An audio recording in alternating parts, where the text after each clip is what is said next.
Shalom, selamat hari Sabat bagi kita semua, sesudah yang kasih dimanapun Anda berada saat ini.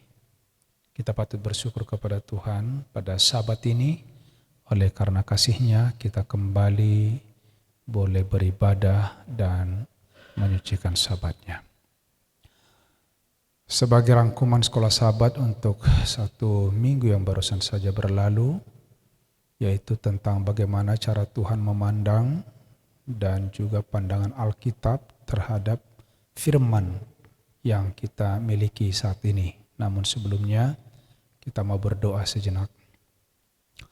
Bapa di surga, kami membutuhkan kuasa Roh Kudus-Mu untuk menuntun kami, menerangi hati pikiran kami, sehingga pelajaran sekolah Sabat yang kami sudah pelajari sepanjang minggu yang lalu, bila mana kami rangkum kembali, kami mendapatkan satu berkat atas arti pemahaman yang pasti yang datang dari Tuhan. Urapi hamba, urapi kami semua, dalam nama Yesus kami berdoa dan mengucap syukur. Amin. Saudaraku yang kasih dalam Tuhan, di dunia ini sekarang terlalu banyak pandangan yang muncul dari manusia yang memang punya kerinduan sebenarnya untuk mendalami akan firman. Tetapi tidak jarang ada banyak orang yang mengambil kesimpulan yang ada yang cocok dengan Alkitab itu sendiri, ada juga yang bahkan semakin jauh dan pada akhirnya semakin meninggalkan kebenaran Alkitab. Nah, sekarang mari kita lihat pelajaran sekolah Sabat yang baru saja kita lalui. The eyes of the Lord, mata Tuhan, dan pandangan Alkitab yang menjadi pelajaran kita sepanjang satu minggu yang baru berlalu. Ayat intinya, mata Tuhan ada di segala tempat, mengawasi orang jahat dan orang baik. Amsal 15 ayat yang ketiga. Di sini diberikan satu ilustrasi dari seorang penyair yaitu Milos, di mana menuliskan sebuah puisi, kelinci yang berbicara, tupai yang berbicara dan sejenisnya memiliki banyak kesamaan dengan hewan nyata, tulisnya. Seperti halnya dengan pengertian kita terhadap dunia nyata. Kemudian di akhir dari syairnya dia menulis, pikirkanlah hal ini dan gentar. Ada hal yang tersirat dalam kata gentar di sini, di mana Melos ini berencana untuk memberikan kepada manusia satu buah pikiran, yaitu untuk meneliti lebih dalam lagi, bukan hanya sekedar cerita, bukan hanya sekedar dibicarakan. Dan sebagai manusia di atas dunia ini, kita tidak pernah melihat dunia dari sebuah posisi yang netral. Banyak pemikiran, banyak pola pandang kita terhadap dunia ini. Dan kita mau condong kemana, itulah yang kita mau pelajari pada saat ini. Saudara-saudara, kita percaya bahwa bumi ini diciptakan oleh Tuhan, karena kita percaya ada Allah yang Maha Kuasa, Maha Pencipta. Namun di sini ada faham, bahkan dua-duanya yang dituliskan di dalam pelajaran ini justru tidak seperti apa yang Alkitab sampaikan, firman Tuhan katakan. Apa itu? Yang pertama tentu kita kenal, dengan tidak percayanya ada penciptaan. Tidak percaya ada yang membentuk. Tidak ada Allah, tidak ada para dewa, tidak ada sesuatu yang ilahi. Artinya bahwa itu semua terjadi seperti itu adanya, sudah ada, tinggal dijalani doang. Sementara yang kedua berpikir bahwa bumi ini diciptakan oleh makhluk ilahi, bahkan beberapa makhluk lainnya. dan kelihatannya masuk akal, tetapi jangan lupa justru pandangan ini ya, bila mana ditelusuri lebih dalam lagi ya, ini lebih beragam daripada pandangan yang disebut dengan ateistik materialis yang begitu sering didengar pada saat sekarang ini ya. Artinya orang-orang yang percaya kepada benda-benda, tetapi sesungguhnya ya, mereka tidak percaya kepada Allah. Jadi benda itu ada diciptakan, tapi bukan Allah yang menciptakannya. Bahkan ada berkembang lagi ya, selain ini, yaitu bahwa penciptaan di atas dunia ini menerima apa yang dimaksud dengan teori evolusi, tetapi dalam evolusi itu Allah turut campur tangan, makanya disebut theistic evolution ya. Jadi banyak sekarang ajaran-ajaran, pemikiran-pemikiran yang berkembang di zaman modern ini. Dan saya pikir kenapa pelajaran sekolah sahabat kita mengambil judul ini untuk mengarahkan kita kepada cara pandang Alkitab, cara pandang Allah ya, bagaimana sebenarnya menurut ya Allah ya. Saudara-saudaraku yang kasih dalam Tuhan, kita bersyukur karena kita memiliki Alkitab. Kenapa? Di dalam Mazmur 53 ayat 2, orang bebal berkata dalam hatinya, tidak ada Allah. Busuk dan jijik kecurangan mereka, kata firman Tuhan, dan tidak ada yang berbuat baik. Lalu ada satu pertanyaan di dalam kitab Yesaya pasal 45:21. Beritahukanlah dan kemukakanlah alasanmu. Ya, biarlah mereka berunding bersama-sama. Siapakah yang mengabarkan hal ini dari zaman purbakala dan memberitahukannya dari sejak dahulu? Bukankah aku Tuhan, tidak ada yang lain, tidak ada Allah selain daripadaku, Allah yang adil dan juru selamat, dan tidak ada yang lain kecuali aku. Saudara-saudara yang kasih dalam Tuhan, saya punya pemikiran sampai hari ini, sekalipun ada orang berani berkata ateis, sama seperti tadi ateis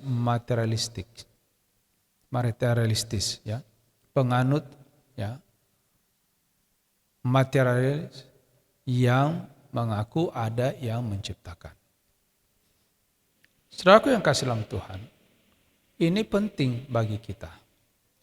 Kenapa?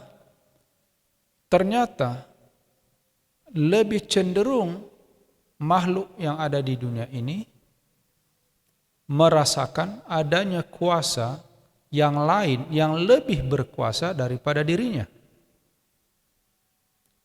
Itu adalah merupakan signal atau tanda-tanda kepada kita bahwa sesungguhnya sekalipun orang berani menolak tidak ada Tuhan, tetapi dalam kenyataan ada kuasa yang lebih besar, yang lebih dahsyat di luar manusia ini.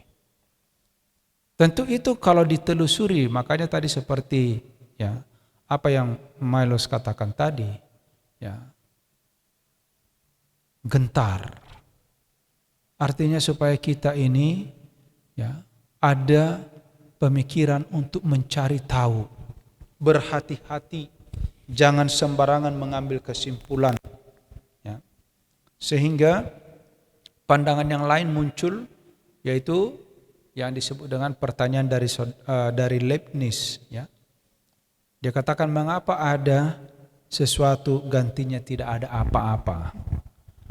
Nah, kalau saya melihat ini, seolah-olah ini adalah jawaban yang tidak mau capek, tidak mau lelah, tidak mau pusing.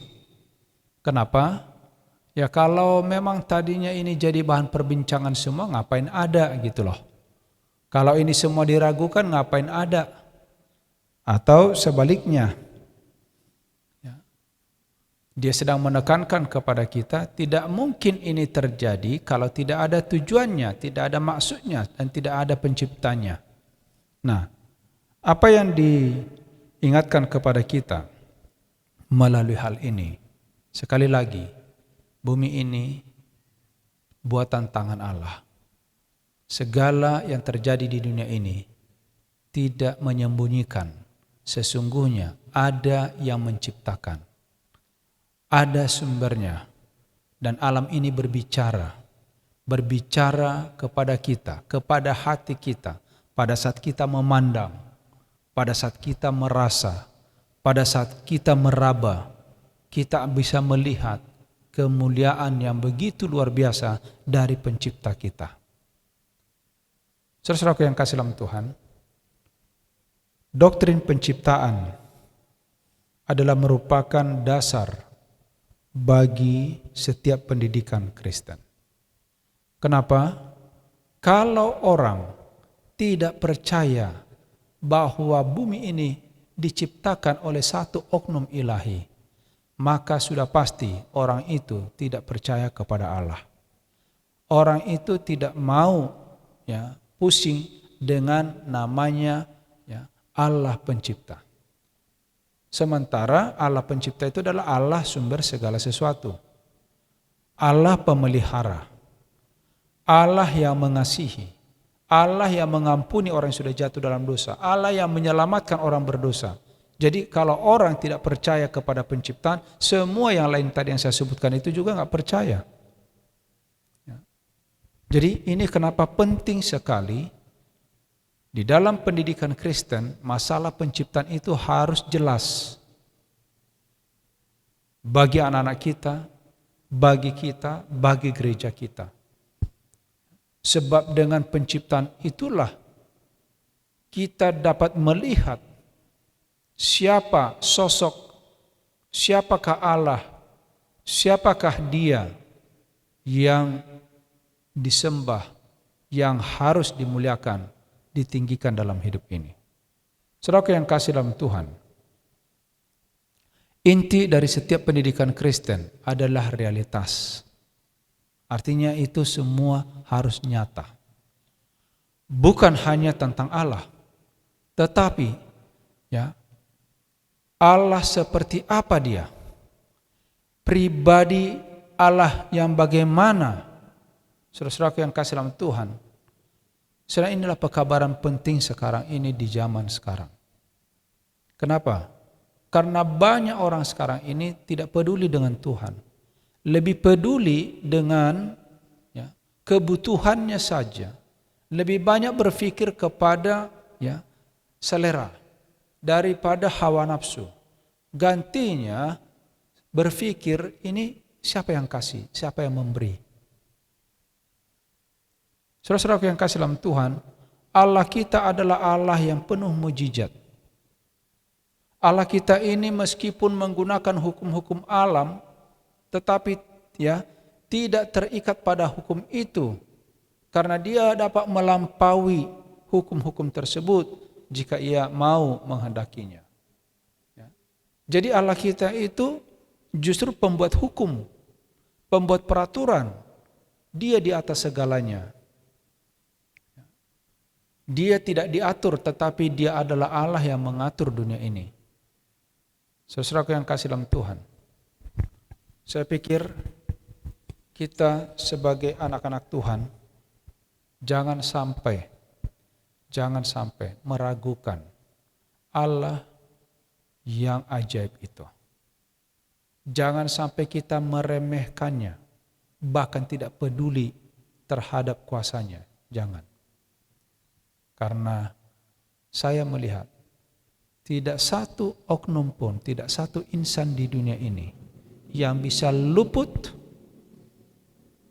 dengan berkata tidak saya percaya dari konsekuensi. Kenapa? Karena ada banyak cara Tuhan dapat mengemukakan, menyatakan dirinya. Allah bisa menyatakan diri dari ciptaan, Allah bisa menyatakan dirinya melalui mimpi, Allah bisa menyatakan dirinya melalui hati nurani, Allah bisa menyatakan dirinya melalui penglihatan. Ada banyak cara Tuhan bisa dilakukan, mengingatkan manusia ini bahwa dia adalah Allah. Mana kita baca dalam kitab Roma pasal yang kedua, mulai ayat 13, bahwa ada orang-orang yang tidak pernah memiliki hukum Taurat di atas dunia, enggak pernah baca. Ya. Tetapi dikatakan hati nurani mereka akan menjadi hukum Taurat karena Allah berbicara melalui hati mereka. Jadi saudaraku yang kasih dalam Tuhan, jauhkan diri dari ketidakpercayaan. Ya. Pada waktu Leibniz mengatakan, mengapa ada sesuatu gantinya tidak ada? Ya. Kita melihat ini adalah hasil karya Tuhan. Di dalam Keluaran 20 ayat 8 sampai 11, di sana dijelaskan kembali, ingat dan kuduskan hari Sabat, sebab 6 hari lamanya Allah telah menciptakan dunia ini dan segala isinya. Tetapi pada hari yang ketujuh ia berhenti. Saudara-saudaraku yang kasih dalam Tuhan, ini menunjukkan kepada kita ayat yang jelas bahwa dunia diciptakan dan ada penciptanya. Bila mana kita baca ayat-ayat yang lain dalam Ayub pasal 12 ayat 7 sampai 10, ya. Yohanes pasal 1 ayat 1 sampai 4, dunia ini diciptakan oleh Allah melalui Yesus Kristus. Saudara-saudaraku yang kasih dalam Tuhan, kenapa begitu sulit menerima ini? Pemahaman ini karena manusia tidak dengan rendah hati datang kepada Tuhan. Tetapi di dalam keangkuhan ingin untuk dikenal sebagai orang pintar, padahal sebenarnya tidak. Ingin mereka menunjukkan kemampuan mereka, tetapi akhirnya salah. Mari kita meninggalkan zona ini. Kita harus datang dengan rendah hati mencari kebenaran. Pekabaran penting apalagi, doktrin apalagi yang sehubungan dengan ini, selain penciptaan, adalah mengenai penebusan. Saudara-saudaraku yang kasih dalam Tuhan,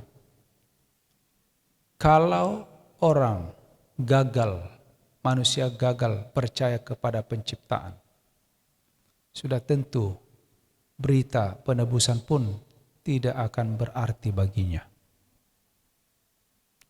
Ya, sekali lagi, kalau orang tidak percaya bahwa manusia ini diciptakan, bahwa Allah pencipta dunia ini, maka berita penebusan pun tidak ada artinya. Untuk apa? Kita melihat semua rentetan ini, hebatnya kuasa kegelapan, mau menyingkirkan Allah, menyingkirkan usahanya, dan menyingkirkan kebenaran dari manusia. Lalu yang ketiga, ya, bukan hanya bicara tentang penebusan, tetapi juga dengan kita tidak percaya kepada penciptaan, maka kita tidak percaya juga kepada hukum-hukumnya. Ngapain kita percaya hukumnya? Allah yang membuatnya saja pun, yang memerintahkan, kita tidak percaya. Jadi ini setali tiga uang, tidak bisa dipisah. Itulah sebabnya kunci utama adalah memiliki keyakinan yang pertama bahwa ada Allah yang mencipta dunia ini. Allah sumber segala sesuatu. Allah yang mengampuni, Allah yang menyelamatkan, Allah yang maha kasih. Makanya dia memberikan perintah supaya kita melihat, mengetahui di mana jalan yang patut kita jalani, mana yang tidak boleh, mana yang boleh. Itu semua menjadi satu penekanan bagi kita pada saat ini. Saudara-saudara yang kasih dalam Tuhan, kita melihat bahwa pandangan Alkitab adalah yang terbaik untuk menjadi ukuran bagi kita di dalam mengerti, di dalam mengimani tentang Allah. Tuhan mengatakan bahwa apabila ia melihat pelangi pada waktu terjadi air bah, dia membentuk pelangi di awan-awan. Dan dia berkata kepada Nuh, apabila engkau melihat pelangi itu, engkau mengingat janji. Ia tidaklah mengartikan bahwa ia bisa lupa. Allah bukan karena lupa maka dia buat itu pelangi, tidak. Tetapi ia berkata-kata kepada kita dalam bahasa manusia agar kita dapat mengerti akan dia dengan lebih baik. Bayangkan Tuhan kita membuat banyak cara bagaimana mengkomunikasikan apa yang di dalam hatinya agar manusia yang berdosa ini serendah apapun pendidikannya, pengetahuannya, harusnya dapat memahami firman Allah. Jadi saudara, ini menarik sebenarnya. Jadi Allah kita berusaha dengan berbagai metode bagaimana menolong manusia ini untuk memahami, mengerti akan maksudnya. Berarti kalau itu tidak terjadi, di mana persoalannya? Saudaraku, kuncinya adalah di dalam hati saudara dan saya. Di dalam pikiran saudara dan saya. Bukan kurang panjang tangan Tuhan untuk memberi pertolongan. Bukan kurang peka telinga Tuhan untuk mendengarkan. Saudaraku yang kasih, segala cara Tuhan buat metode untuk mendekatkan pemahaman itu di hati saudara dan saya. Ya, luar biasa. Ya. Kalau saya ulang-ulangi, simak pekabaran kita sepanjang 1 minggu ini menunjukkan sebenarnya bagaimana Tuhan mencintai saudara dan saya. Dia berusaha agar kita tidak kehilangan pandangan. Ingat saudara, perjuangan kita bukanlah melawan darah dan daging, tapi melawan penguasa-penguasa, penghulu-penghulu dunia yang gelap ini, dan melawan roh-roh jahat di udara.